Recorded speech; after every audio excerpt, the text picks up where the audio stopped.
जुहार मु अभय Patnaik BN news रे आपण मान को स्वागत करूछे। आपणकर दुख सुख रो साथी रही छे सब बेले बीएन न्यूज देखोन ताजा ताजा खबर देखोन आमर चैनल्स जदि सब्सक्राइब नहीं करी सब्सक्राइब करूँ शेयर करूँ और निजर बहुमूल्य मतामत दो। हाँ दर्शक बंधु गतकाली 27 मार्च दिने आपण माने जानले देखले जे पूर्वतन मंत्री रिपुनाथ सेठंक देहांत हो गला। तांको विजोग रे बरपाली आउ बरगढ़ कोर्ट रे शोक सभा करागला आउ कार्य स्थगित रखा जाइथिला। आसुन देखमा आउ जानमा रिपु बाबूंकर बाबद अनेक कथा। रिपु बाबूंकर आत्मार सद्गति लगी आमर प्रार्थना। जन्मग्रहण करते 1983 से स्नातक डिग्री आईन से पाई बरगढ़ बार एसोसिएशन मेम्बर भाव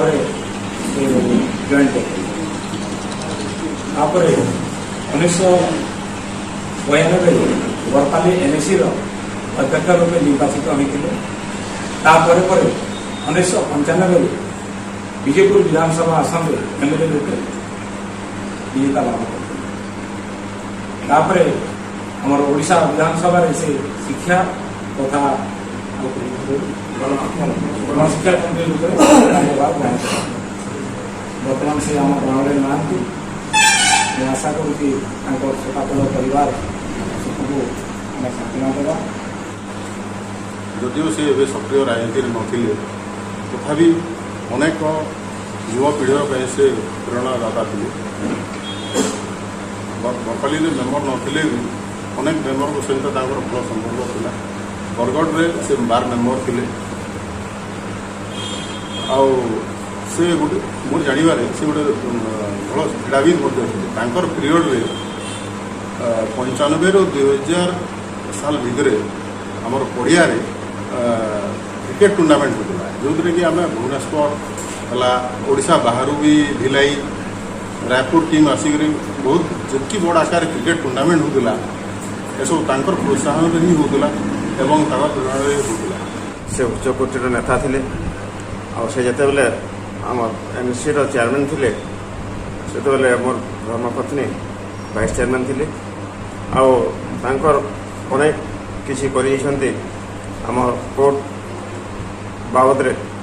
जो अगम्य उद्यम थिला ता किसी काम से पूरण है एवं आम कोर्ट टी है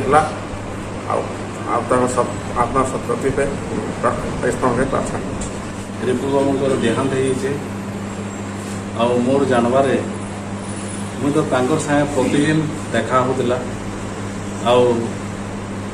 कथबार्ता से कहाके पर बोलिक देव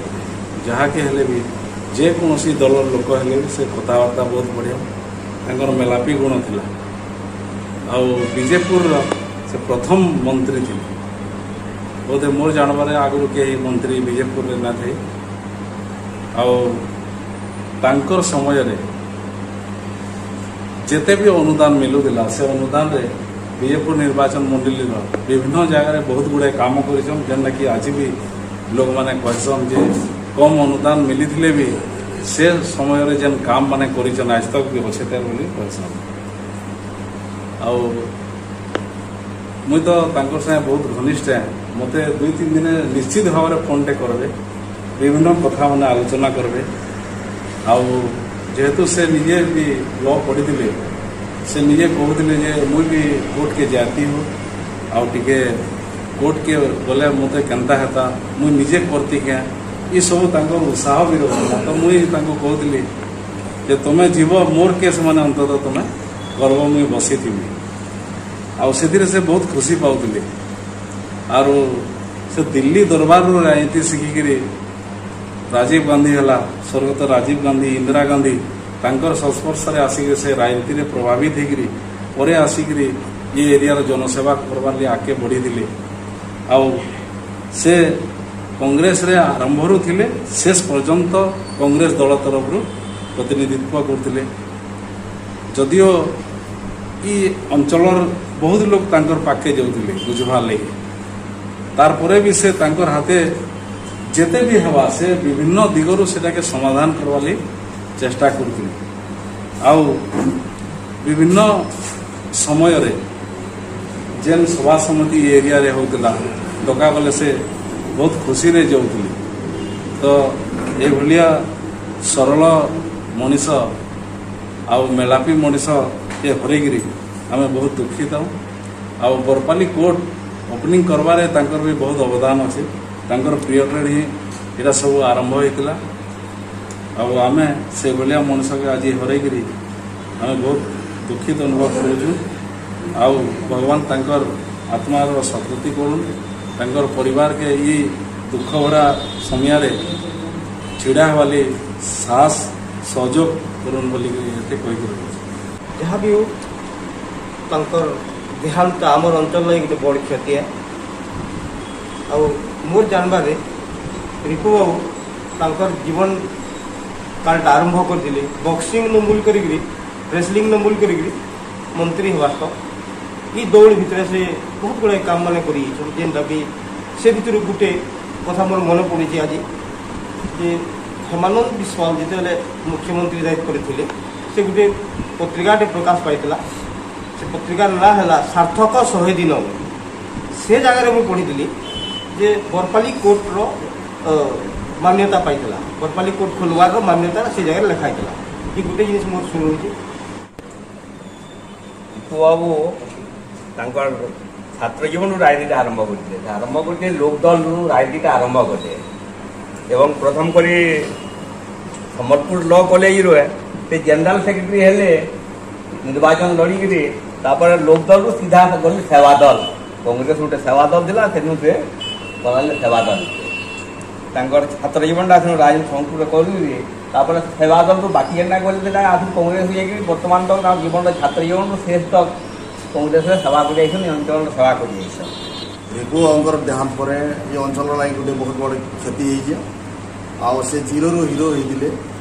लड़ुआ प्रवृत्ति थे से निजे लड़िकी मंत्री जाक पहुँची पाई यहाँ युवपीढ़ी मानकर राजनीति के डुबी लगे प्रेरणा आ खास कर समय SC/ST टीचर पोस्ट बाहरी दिला और बहुत लोग से उपकृत होती टीचर पोस्ट पाई से केवे भी रिपु बाबू गुण ने शुभी पारन बोले मुझे भावी आ सबुदिन मन पकावे कि रिपु बाबू लगी ही आम चाकरी पाइल सबुदिन याद कर लोक मैंने गभीर श्रद्धांजलि अर्पण कर रिपु बाबू ये अंचल जनप्रतिनिधि थे अंचल बहुत काम कर बहुत बंधु मैंने कहले से संपर्क में मोर किसी आलोकपात करवार नहीं न आम रिपु बाबू को केवल गोटे जननेता हिसाब से गोटे राजनीतिक चरित्र हिसाब से आम स्मरण नहीं करवार बार एसोसिएशन हिसाब से स्मरण करुचे कि रिपु बाबू गोटे जननेता हबार पूर्व से गोटे वकिल थे से गोटे एडवोकेट थे तेणु जड़े एडवोकेट बंधुंकर जितेबाला देहांत होइछे जदि भी से एक्टिव प्राक्टिस रे नहीं थी राजनीति से माने समय देले किंतु बरगढ़ बार रु आमर ये वकिल संघ जितेबाला आरंभ नहीं होती से सभ्य होते से आजीवन सभ्य थे बरगढ़ वकिल संघर आजीवन सभ्य थे तेणु आज बरगढ़ वकिल संघ भी श्रुतिचारण कर शोकसभा कर बोधे माने अर्जेंट वार्क रखिक कोर्ट सस्पेंड कर सम्मानार्थे आ विशेषकर बरपाली वकिल संघ लगे रिपु बाबू स्मरण लगे स्मरणीय रहे कि आज जेल